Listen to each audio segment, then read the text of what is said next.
It's day 1 of dividing with fractions. Our I can statement is I can show how to solve division problems that include measurement. We're going to start off with an easier problem before we look at the 6th grade version. All right, so here we go. Addis works as a baker. She bought 50 pounds of flour, but it is easier to use if she repackages the flour into smaller containers. Each container holds 5 pounds of flour. At the end, she wants to know how many containers can she make with the 50 pounds of flour. All right, so what do you imagine when solving this problem? And what question are you answering? Well, I imagine a giant bag of flour and somebody taking out of that giant bag and filling smaller bags with that giant bag of flour. At the end, I want to know how many containers she's making. Let's try that one more time. I want to know how many containers she's making. So how many bags or how many bins or how many something. All right, so what number sentence would you use? Well, I can make some guesses here, but I think a better way to answer that question is to really actually draw this out. So here are the same words. This time, next to that giant bag of flour, I put in an equal sign. Right? I'm going to draw a picture of what's happening. I'm going to write the number 50 on the bag of flour. There are 50 pounds of flour there. And then this little bag that I brought in from the internet is 5 pounds of flour. At this point, this equals doesn't make sense because 5 pounds is not the same as 50 pounds. But I'm going to repeat my picture on the left until I have 50 pounds. And I really like that the bag is 5 pounds because counting by fives isn't too tricky. All right, so let's paste. Let's try again. Paste image. There we go. All right. So at this point, I now have 10 pounds. Let's try maybe one more time. Try not to get that little bit of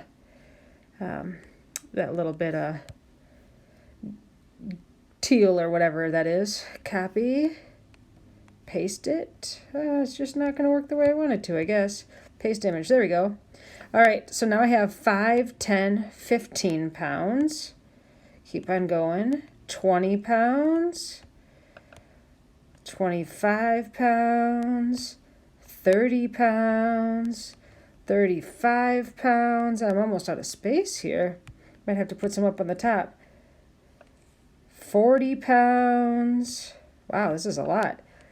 45 pounds, 50 pounds. I now have 50 pounds of flour on the left. Here they are. 5, 10, 15, 20, 25, 30, 35, 40, 45, 50. I have 50 pounds in small bags, and that's the same as having 50 pounds in a big bag. All right, so now I need to know how many containers or how many little bags did I make.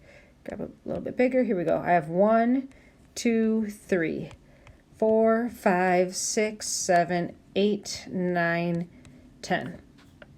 All right. So this is a division problem, and what makes this division is that each one of these bags on the left is the same size. Division means we have to have equal groups. So for this number sentence, which we asked up here, what number sentence would you use? She started with 50 pounds, and she split it equally. She split those 50 pounds of flour into small bags of 5 pounds. At the end, she had 10 little bags that were 5 pounds full. So this is a division problem because each one of these bags on the left is the same size. All right, let's try another example. You have 12 pounds of peanuts. You have 12 pounds of peanuts. I'm going to write that on this bag. 12 pounds. You package them into 3-pound bags. So this one here is 3 pounds. How many bags can you make? Well, right now, it doesn't make sense to say that these are the same. So I'm going to keep adding little bags on the right until I get to 12 pounds. Copy, paste. Try it one more time. I'm going to figure this out. All right, so now I have 3 plus 3, that's 6. Paste, 3 plus 3 plus 3, so 6 plus 3 is 9. And paste, and now I have 12. All together on the right-hand side.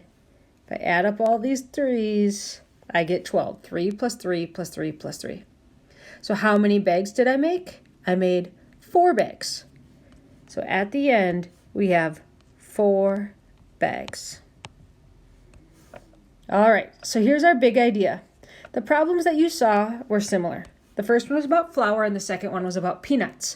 But what made them similar is that they both started with a large amount and then they got split into smaller equal groups. I'm going to put that in a slightly different color too. Smaller equal groups. The groups have to be the same size. The answers told us how many equal groups can be created. This is one way to have division. We start with a big amount, we take out small amounts, small equal amounts, and at the end, I want to know how many we took out, how many groups we made. Okay, so again, these weren't 6th grade problems, but here is the 6th grade version. A scoop holds 3/4 cup. How many scoops of birdseed are needed to fill a bird feeder that holds 3 cups of birdseed? So on the right over here, you can see a scoop. Somebody's holding on to it and there's a bunch of birdseed inside. It's a whole scoop, but inside that entire scoop is 3/4 cup. Let's see, I'm not quite sure what color is going to work the best. 3/4 cup of birdseed. A whole scoop, but only 3/4 of a cup of birdseed. I want to fill a giant bird feeder, so here that is. Look how big it is. This entire thing takes 3 cups of birdseed to fill. So what I'm wondering is, how many of these little yellow cups right up here, these yellow scoops, that's the word I should say, how many of these scoops will it take to fill up this giant feeder?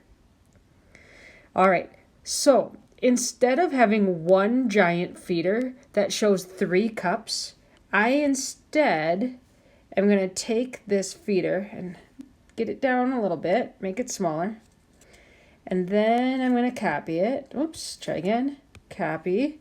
And I'm going to paste it up here. So instead of one giant feeder, I'm going to say here are 3 smaller feeders. Let's see, crop that so it's a little better. Not in the way. Crop. All right. Copy and paste it and paste it. Okay. Each one of these feeders represents a whole cup. 1 cup of birdseed fits in there, 1 cup of birdseed fits in here, and 1 cup of birdseed fits in here. If I want to know how many of these yellow scoops I need, then I need to actually draw that 3/4 cup in each feeder. So here's what I mean. I'm going to take a look at my first feeder and I'm going to cut it into 4ths. So each one of these represents 1/4 cup because the entire thing represented 1 cup. So if I'm going to put my first scoop of birdseed in, the birdseed is going to come to the bottom and it's going to fill up. Here's 1/4 of a cup. Here's 2/4 of a cup. Here's 3/4 of a cup. Because there's 1, 2, 3 out of the 4 parts. So here's my first scoop. From here to here is my first scoop. 1. Now, I'm not going to just go to my next cup in the feeder. I'm going to say, hey, look, there's still a little bit left over. So I could put part of the next scoop in there, but I'm also going to need to fill in some of the next one. So because I took the first feeder, the first 1 cup, and cut it into fourths, I'm going to do the same thing for the next one. All right, so this scoop fills 3/4 at a time. Maybe I'll grab a different color. It's a little bit tricky to see.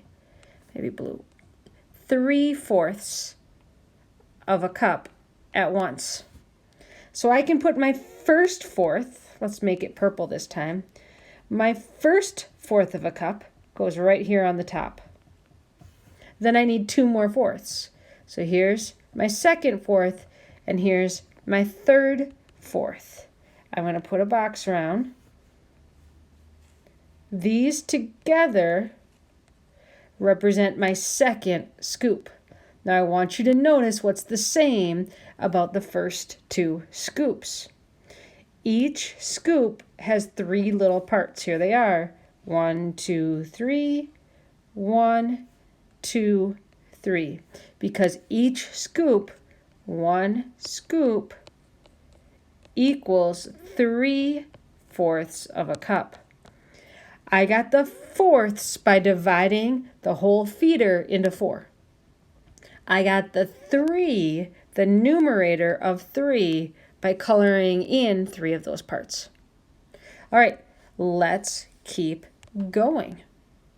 I still have more feeder that I can fill.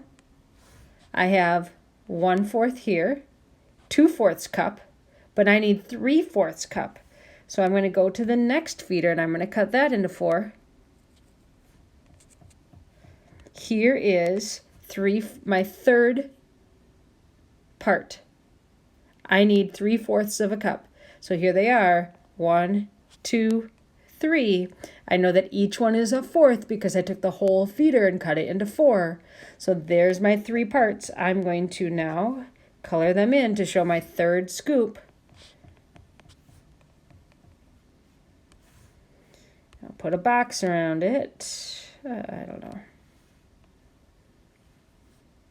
So these together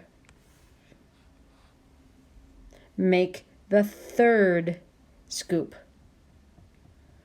So now, if you look just at that leftover part, I have 1, 2, 3 parts left over, and there are 4 parts in the whole thing. So this is 3/4 of a cup right here. There it is, 1, 2, 3 parts. All together, those 3 parts make my last scoop. So this is my 4th scoop. So this picture shows that if I start with 3 cups and start filling 3/4 of a cup at a time, I will get 4 scoops. So let's look at that division problem. I start with 12 cups, not 12. I start with 3 cups. I put equal scoops into each feeder. Each scoop was 3/4 of a cup. At the end, I figured out that I could get 4 whole scoops of birdseed. Again, that 3 cups represented the bird feeder to fill the feeder. This 3/4 cup was each scoop.